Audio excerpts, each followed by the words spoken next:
हाय दोस्तों, अस्सलाम वालेकुम। मैं हूं आसिफ जान शेर करंट एकेडमी की तरफ से इस वीडियो को शूट करने जा रहा हूं। आज हमारा टॉपिक है mole mass calculation and mole volume calculation in case of gases. Last topic में हमने पढ़ा था, लास्ट टॉपिक से मुराद मोल कैलकुलेशन में, कि हम किसी भी स्टोइचोमेट्रिक प्रॉब्लम को कैसे सॉल्व करते हैं। उसको सॉल्व करने के लिए किन किन बातों का इल्म होना या जानना या समझना लाजमी है, वह हमने पिछले लेक्चर में कम्प्लीटली एक्सप्लेन किया है। आज यहाँ मुझे फिर दो बातों को रिपीट करना पड़ेगा जो कि मुख्तसर सी है, और उम्मीद है उसको समझने के बाद हम आगे बढ़ेंगे तो फिर इस टॉपिक को हम सही तरह समझ सकते हैं। मतलब ये है कि किसी भी तरह के प्रॉब्लम्स को हम सॉल्व कर सकते हैं। अच्छा, वो बातें ये हैं कि हमारे पास जो प्रोडक्ट होता है, मतलब जब हम लेबॉर्ट्री में एक्सपेरिमेंट परफॉर्म करते हैं तो वहाँ जो प्रोडक्ट हमें हासिल होता है केमिस्ट्री में, इस चीज़ को एक और नाम भी देते हैं, यील्ड कहते हैं। प्रोडक्ट, उस प्रोडक्ट को हम क्या कहते हैं? यील्ड कहते हैं। और यील्ड तीन काइंड्स की होती है, टाइप्स की होती है। एक को हम थ्योरेटिकल यील्ड कहते हैं, जो हम हासिल करते हैं बैलेंस केमिकल इक्वेशन से। दूसरी जो होती है एक्सपेरिमेंटल और एक्चुअल यील्ड होती है, जो बाय एक्सपेरिमेंट हम हासिल करते हैं। और तीसरी जो होती है परसेंटेज यील्ड होती है। परसेंटेज यील्ड हम actual yield divided by theoretical yield into 100 से हासिल करते हैं। और परसेंटेज यील्ड हासिल करने का या फिर फाइंड करने का मकसद सिर्फ इतना होता है कि हम किसी भी रिएक्शन की एफिशिएंसी के बारे में इल्म हासिल करते हैं, मतलब जान सकते हैं। अच्छा, एक बात ये थी। दूसरी जो बात है, हम स्टोइचोमेट्रिक प्रॉब्लम को सॉल्व करते हुए इन प्रोडक्ट्स में से दो किस्म के प्रोडक्ट्स हमें इस्तेमाल करने पड़ेंगे। एक है थ्योरेटिकल यील्ड वाला और दूसरा जो एक्सपेरिमेंटल यील्ड वाला। यहाँ जो स्टोइचोमेट्रिक प्रॉब्लम में हम किसी कंपोनेंट को, मतलब रिएक्टेंट और प्रोडक्ट की अमाउंट और फिर मोल को हम फाइंड करते हैं, यह हकीकत में होता ही एक्सपेरिमेंटल यील्ड होता है। ठीक है।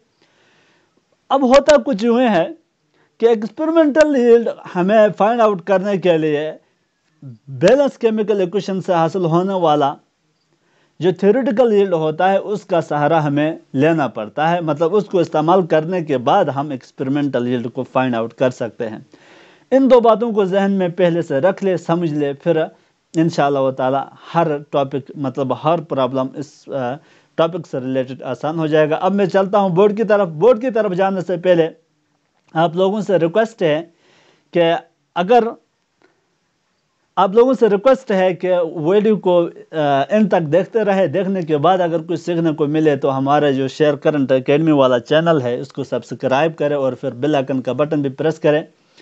और इसके अलावा हमारे इस वीडियो को लाइक करें, शेयर करें और दोस्तों तक भी पहुंचाएं। शुक्रिया। अब मैं चलता हूं बोर्ड की तरफ। यहाँ हमारे पास एक प्रॉब्लम है कि हम किसी भी लेबॉर्ट्री में मौजूद है, रिएक्टेंट हमारे पास दो हैं, एक HCl है, दूसरा सोडियम हाइड्रोक्साइड है। इनको हम आपस में रिएक्शन करवाते हैं। रिएक्शन करवाने के बाद हमारे पास प्रोडक्ट बनता है sodium chloride plus H2O। Basically ये एक रिएक्शन है जो न्यूट्रलाइजेशन है, मतलब ये एसिड और बेस रिएक्शन है। आपस में रिएक्शन करके क्या बनाते हैं? सोडियम साल्ट एंड वाटर बनाते हैं। अच्छा, अब बुक वाला हमें कह रहा है कि मोल ऑफ सोडियम क्लोराइड आप फाइंड करो, जबकि मास ऑफ HCl कितनी है? 15.5 ग्राम है। तो अब आप खुद सोचो, यहां हमें मोल ऑफ सोडियम क्लोराइड फाइंड करने हैं, एक्सपेरिमेंटल यील्ड है। ठीक है। इसको फाइंड करने के लिए हमें पहले इसके मोल के बारे में इल्म होना लाजमी है। HCl के जो एक्चुअल यील्ड हमारे पास, यानी रिएक्टेंट हमारे पास मौजूद है, न कि थ्योरेटिकल। ठीक है। तो पहले हमें इसको फाइंड आउट करना होगा, उसके बाद हम सोडियम क्लोराइड के मास को या फिर मोल को फाइंड आउट कर सकते हैं। तो पहले हमें इसको फाइंड करते हैं। इसको फाइंड करने का हमारे पास फार्मूला है, mole is equal to given mass of any substance divided by molar mass of that substance, molar mass. तो गिवन मास हमारे पास है 15.5 ग्राम है, 15.5 ग्राम है। और मोलर मास हमारे पास HCl का कितना आता है? यह हमारे पास आता है 36.5। ठीक है। अच्छा, अब हम इसको सॉल्व करें तो हमारे पास क्या आएगा? मोल ऑफ HCl आएगा, मोल ऑफ HCl आएगा। और यह हमारे पास है मोल ऑफ HCl 0.45। कितने हैं? 0.45 मोल ऑफ HCl। ठीक है, यह हमने क्या फाइंड किया?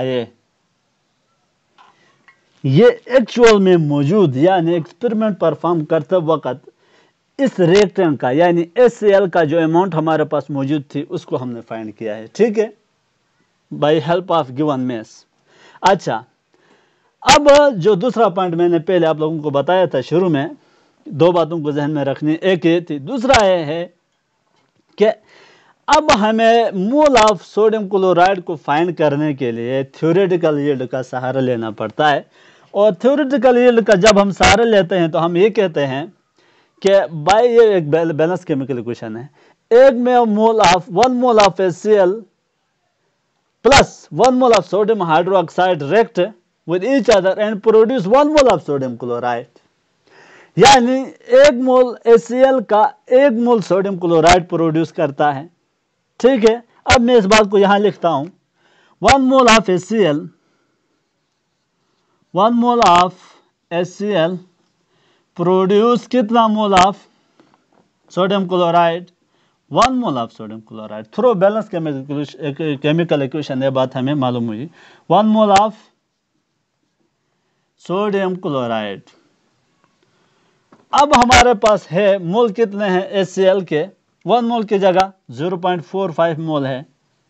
0.4 mole of HCl will produce 0.4 mole of sodium chloride of HCl, sodium chloride NaCl। ठीक है, ये सिंपल सा प्रॉब्लम था, ये 2-3 बातों पर मुश्तमिल था। पहले हमें इसका मोल फाइंड करना था, उसके बाद बैलेंस केमिकल इक्वेशन को इस्तेमाल करते हैं। बैलेंस केमिकल इक्वेशन इस्तेमाल करने के बाद फिर हम जो एक्सपेरिमेंटल डेटा हमें मिला था उसको इस्तेमाल करके हम इसका जो प्रोडक्ट है उसका अमाउंट हम फाइंड करते हैं। अच्छा, अब एक दूसरा प्रॉब्लम है बुक के अंदर है, वो है कि एक रिएक्शन है जिंक कार्बोनेट। जब हम हीट करते हैं तो हमारा पास प्रोडक्ट बनता है zinc oxide plus carbon dioxide.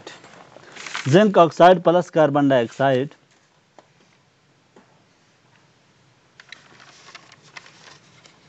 क्या बनता है? Zinc oxide plus carbon dioxide. अब पूछ रहा है कि आप मेस ऑफ कार्बन डाइऑक्साइड को फाइंड करें, यहां जो प्रोडक्ट बना है, और हमारे पास है मोल ऑफ जिंक कार्बोनेट 8.8, यानी उसने रिएक्टेंट का अमाउंट हमें दिया है मोल में, वो है 8.8, जबकि हमसे पूछ रहा है कि कार्बन डाइऑक्साइड की मेस आप फाइंड करें। तो इसको फाइंड करने के लिए हमें पहले क्या करना पड़ेगा? इसके मोल को मालूम करना पड़ेगा, क्योंकि डायरेक्ट हमारे पास कोई फार्मूला नहीं है कि जिससे हम direct mess of carbon dioxide को फाइंड करें। इसके लिए हमें क्या करना पड़ेगा? मोल ऑफ कार्बन डाइऑक्साइड को फाइंड करना पड़ेगा। फिर वहाँ से हम फार्मूला इस्तेमाल करके, मतलब given mess of substance divide by molar mess वाला फार्मूला इस्तेमाल करके हम फाइंड कर सकते हैं। तो पहले हम इस की तरफ जाते हैं, मोल की तरफ। यहाँ ये रिएक्शन क्या है? बैलेंस है ना, जिंक 1 इधर भी 1, ऑक्सीजन यहाँ 3 उधर भी 3, कार्बन यहाँ 1 यहाँ भी 1, तो बैलेंस है।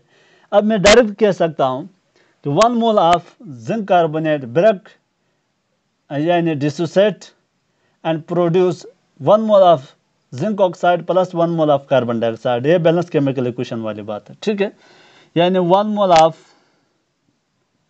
Zinc carbonate produce 1 mole of CO2।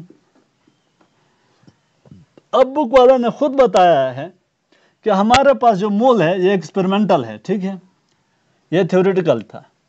जो एक्सपेरिमेंटल मोल है हमारे पास ये है 8 मोल, A1 की जगह क्या है 8.8 मोल है। अब ये कितना प्रोड्यूस करेगा कार्बन डाइऑक्साइड के मोल, तो जाहिर बात है एक मोल प्रोड्यूस करता था, तो अब 8 मोल है, 8.8 mole will produce 8.8 mole of carbon dioxide, 8.8 mole of CO2। अच्छा, अब हमें मोल का इल्म हासिल हुआ, उसके बाद हम मेस का फाइंड कर सकते हैं। क्यों? क्योंकि हमारे पास फार्मूला है mole is equal to mass of substance divided by molar mass। तो मोलर mass हमारे पास है, कार्बन डाइऑक्साइड के मोल भी हमारे पास है, तो हम इसको क्रॉस मल्टीप्लाई करने के बाद हमें हासिल होता है mass of substance is equal to mole into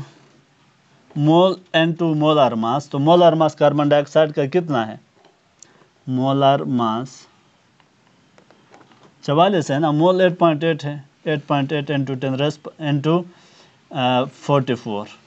तो यह हमारे पास आंसर आएगा अबाउट 317, नहीं 17 नहीं है, सॉरी 387। यह हमारे पास आता है 387 ग्राम।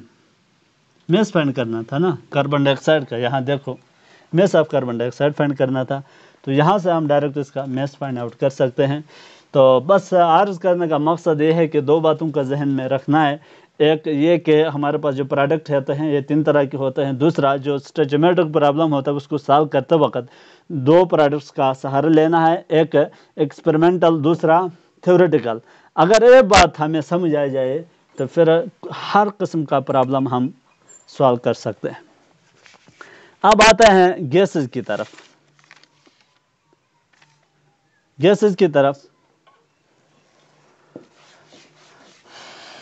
गैसेस में भी यही है, वहाँ हम मेस या मोल के बजाय वॉल्यूम को आसानी के लिए इस्तेमाल करते हैं। ठीक है, एक्सपेरिमेंट में वॉल्यूम को आसानी के लिए हम इस्तेमाल करते हैं। यहाँ एक क्वेश्चन है कि हमें पूछ रहा है भाई सल्फर और ऑक्सीजन आपस में रिएक्शन करते हैं, रिएक्शन करने के बाद सल्फर डाइऑक्साइड बनाते हैं, और सल्फर का मेस हमारे पास 15 ग्राम है। आप फाइंड करो कि mole of volume of SO2 कितना प्रोड्यूस होगा। ठीक है, एक रिएक्शन है हमारे पास, क्या है, सल्फर है, सल्फर सॉलिड स्टेट में है, plus oxygen O2 gaseous state में है, आपस में रिएक्शन करते हैं, रिएक्शन करके क्या बनाते हैं, SO2 बनाते हैं, ये भी गैसियस स्टेट में। ठीक है, अब हमें दिया है इसने mass of sulphur is equal to कितनी है, मेस ऑफ सल्फर 15 ग्राम है, 15 ग्राम मेस है। अच्छा, और पूछ रहा है volume of sulphur dioxide, volume of SO2 हमसे पूछ रहा है। ठीक है, तो इसको फाइंड करने के लिए हमें पहले क्या करना पड़ेगा, इसके मोल को मालूम करना पड़ेगा। इसको मोल को मालूम करने के बाद हम फिर जो थ्योरेटिकल रिजल्ट है उसका सहारा लेंगे, वहाँ से हमें कंप्लीटली नॉलेज आ जाएगी, इंफॉर्मेशन आ जाएगी। अच्छा, तो इसके मोल को फाइंड करने के लिए मैं फार्मूला इस्तेमाल करता हूँ। अच्छा, एक बात मैं बताने भूल गया कि जो गैसियस है वॉल्यूम, मोल वॉल्यूम कैलकुलेशन है, वहाँ हमारे पास फार्मूला है मोल फाइंड करने के लिए, mole is equal to volume और given volume divided by molar volume. ये हमारे पास फार्मूला है। ठीक है, मोलर वॉल्यूम है, और मोलर वॉल्यूम हमें मालूम है 22.4 डेसीमीटर क्यूब है, और ये हमें एवोगाड्रो लॉ से मिलता है। ठीक है, मिलती है। अच्छा, अब इसको मैं इस्तेमाल करता हूँ मेस यानी मोल ऑफ सल्फर फाइंड करने के लिए। सल्फर इज इक्वल टू, हमारे पास मेस 15 है डिवाइडेड बाय सल्फर 32 है, और इसका आंसर हमारे पास आएगा 0.4 mole. 0.4 mole of sulphur is present, react with excess of oxygen to produce sulphur dioxide gas. और हमसे पूछ क्या रहा था, सल्फर डाइऑक्साइड का वॉल्यूम, तो इसको वॉल्यूम फाइंड करने के लिए हमें पहले इसके मोल के बारे में इंफॉर्मेशन हासिल करनी थी, जो हमने इंफॉर्मेशन हासिल किया। अब मैं बैलेंस केमिकल इक्वेशन इस्तेमाल करते हुए मैं कह सकता हूँ, यानी 1 mole of sulphur produce 1 mole of SO2। ठीक है, 1 mole of sulphur produce 1 mole of SO2। ठीक है, अब हमारे पास 1 मोल की जगह 0.4 मोल है, तो 0.4 मोल कितना सल्फर डाइऑक्साइड प्रोड्यूस करेगा? 0.4 मोल ही करेगा ना, 0.4 मोल ही करेगा। अब यानी मोल हमारे पास सल्फर डाइऑक्साइड के भी आ गए, मोल of sulphur dioxide, mole of SO2 हमारे पास आए 0.4। ठीक है, अब मैं यहाँ ये मोल इस्तेमाल कर सकता हूँ इस फार्मूले में, तो यहाँ से हमें इल्म आएगा कि सल्फर डाइऑक्साइड का वॉल्यूम कितनी है। अच्छा, 0.4 मोल की जगह is equal to given volume हमें फाइंड करनी है, वो मैं x लगाता हूँ, और डिवाइडेड बाय मोलर वॉल्यूम हमें मालूम है कितनी है, 22.4 डेसीमीटर क्यूब है। ठीक है, अब इसको क्रॉस मल्टीप्लाई करें, क्रॉस मल्टीप्लाई करने से हमें हासिल होता है 10.5 डेसीमीटर क्यूब। यह हमारे पास आएगा आंसर 10.5 डेसीमीटर क्यूब। अब ये बोर्ड हिलने लगा है, मसला हुआ थोड़ा सा। 10.5 डेसीमीटर क्यूब ऑफ SO2। ठीक है, ये सिंपल सा प्रॉब्लम था, इतना मुश्किल नहीं, और एक्सप्लेनेशन की भी ज़रूरत नहीं है, क्योंकि कंसेप्ट नहीं है, बस दो बातों को समझना है, आगे सॉल्व करते जाना है। अब एक और प्रॉब्लम है, वो है कि एक रिएक्शन है हमारे पास, हाइड्रोजन और क्लोरीन गैस का रिएक्शन करके क्या बनाते हैं, HCl बनाते हैं, और हमसे पूछ रहा है वॉल्यूम ऑफ क्लोरीन गैस आप फाइंड करें अगर हमारे पास HCl का कितना वॉल्यूम हो, 10 डेसीमीटर क्यूब। एक रिएक्शन है कि दो gases hydrogen and chlorine react with each other, आपस में रिएक्शन करते हैं। देखो,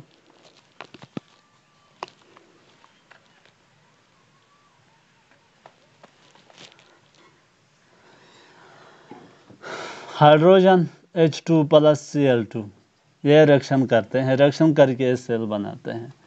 तो पहले हमें इसको बैलेंस करना पड़ेगा, यहाँ 2 एटम है, यहाँ भी 2 एटम है, तो इसको मैं डायरेक्ट 2 से क्या करता हूँ, मल्टीप्लाई करता हूँ, तो हमारे पास आता है 2HCl, यानी मतलब बैलेंस होता है।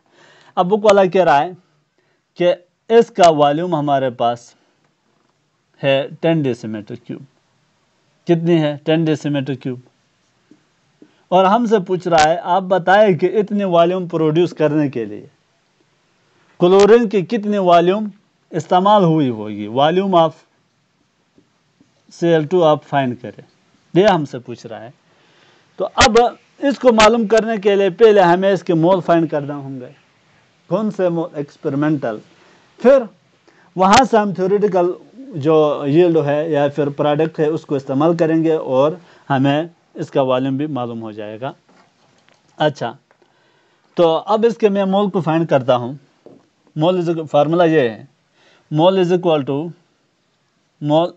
टू, या एक और भी तरीका है, मतलब सिंपली मैं ये कह सकता हूँ कि यहाँ हाइड्रोजन के 1 मोल है, क्लोरीन के भी 1 मोल है, यहाँ HCl के 2 मोल है, तो वॉल्यूम के लिहाज से यहाँ इसके 22.4 है, इसका भी 22.4 है, और इसका 2 × 22.4 है, हमारे पास आएगा 44.8 डेसीमीटर क्यूब। अच्छा, अब पहले हमें इसके मोल फाइंड करना होगा, लाजमी है जी, बिल्कुल। अच्छा, मोल को फाइंड करने के लिए मैं इस फार्मूला को इस्तेमाल करता हूँ, वो है 10 डिवाइडेड बाई 22.4, और ये हमारे पास आंसर आएगा तकरीबन 0.4 के करीब ही आता है, 0.4 के करीब आता है। अच्छा, अब हमें मिला क्या? मोल ऑफ HCl। ठीक है, ये एक्सपेरिमेंटल है, याद रखिए HCl का है, लेकिन ये जो प्रोडक्ट हमें मिला है ये कौन सा? एक्सपेरिमेंटल है। अब हम बैलेंस केमिकल इक्वेशन को इस्तेमाल करते हुए इसके थ्योरेटिकल यील्ड में फाइंड कर सकता हूँ और आपस में कंपेयर करके फिर हमें क्या मिलेगा, ये मिलेगा। अच्छा, अब मैं कह सकता हूँ 1 मोल क्लोरीन कितने मोल प्रोड्यूस करता है, HCl के 2 मोल। और अगर इसकी जगह यानी 2 मोल की जगह हमारे पास हो 0.4 मोल, 0.4 मोल, तो अब इसका हाफ होगा ना। इसका यहाँ 1 मोल 2 मोल प्रोड्यूस करता था, तो इतना अगर इसका 0.4 मोल हो तो इसका अब इसका हाफ बनेगा, ठीक है। यानी मतलब 0 डायरेक्ट में कर सकता हूँ, 0.2 आएगा, 0.2। और 0.2 एंड वॉल्यूम फाइंड करने के लिए हमें क्या करना पड़ेगा, क्योंकि इसने वॉल्यूम पूछा है ना, तो ये तो हमारे पास मोल आए, मोल ऑफ क्लोरीन गैस, ठीक है। अब इसको वॉल्यूम फाइंड करने के लिए मैं फिर दोबारा इस फार्मूला को इस्तेमाल कर सकता हूँ। मोल की जगह इसका वैल्यू पुट करूँगा 0.2 और वॉल्यूम अपनी जगह रख दूँगा, x से रिप्रेजेंट करता और मोलर वॉल्यूम हमारे पास है 22.4। अब ये आपस में मल्टीप्लाई होगी, मल्टीप्लाई होने के यानी क्रॉस मल्टीप्लाई हो जाएगी, x का हमारे पास वॉल्यूम ये वैल्यू आ जाएगा और ये है x का 5 है, क्या है 5 डेसीमीटर क्यूब, ठीक है। ये छोटे से प्रॉब्लम्स थे, मतलब कंसेप्ट भी था, 2 पॉइंट्स को जहन में रखना था बस, इससे ज़्यादा नहीं है। तो अब मैं इस टॉपिक को यहाँ क्लोज करता हूँ। उम्मीद है आप लोगों को समझ आई हुई होगी। अगर नहीं आई है फिर भी कोई मसला है तो आप हमारे पिछले लेक्चर जो मोल कैलकुलेशन के पार्ट 1 और 2 है उनको देख सकते हैं, देखें और समझे, फिर आगे इंशाअल्लाह ताला आसानी पैदा हो जाएगी। Lot of thanks for watching by Asif जान।